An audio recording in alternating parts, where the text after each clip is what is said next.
过来关心语文消息，客家时代剧作家钟球屯伊的才子剧团最近推出的新作品《天堂酒馆》，探讨无享用年代的人关心社会的态度同方式。一般唔单止享用系提台北宝冲硬记录来做演出创体，还邀请的全国的演员共下来演出，为带本观众多元文化同社会议题用加倍感受。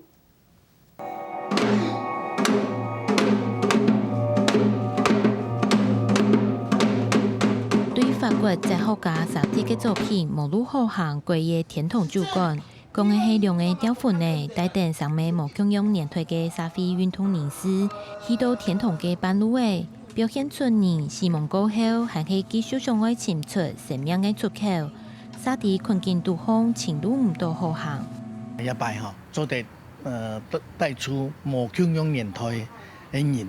佢各自要参加台湾无共用年代嘅社會社區，講也網絡世界嘅運動。它促進的是人與人的平等還有分擔，所以我不眠不休的工作，為了農地被徵收的事，我們發起了絕食抗爭。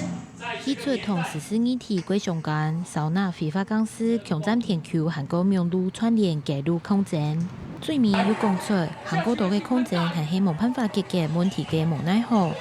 透過上面演員相互對話，做出8年代韓國一下社會處理議題嘅態度，呈現出各種關心時事嘅方式。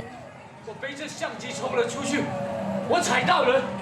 可是我沒辦法管那麼多，我只需要爭取一個鏡頭，正報警察暴力的鏡頭。戲出風嘅角色，總係行唔出自家家鄉嘅角色，到面對真實嘅上班，家長未反映出總口生命途中遇到嘅困難。也把嘅表演強用係間補充硬特殊嘅體驗環境作為最好嘅發揮，用電光效果營造出神秘嘅感覺，前旁同後旁冇清清楚楚嘅分別。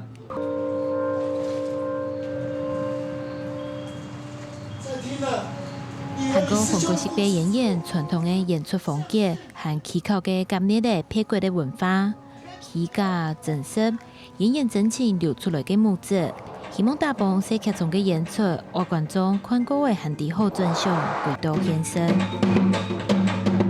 客家新聞番茄上陳欣怡特別報道。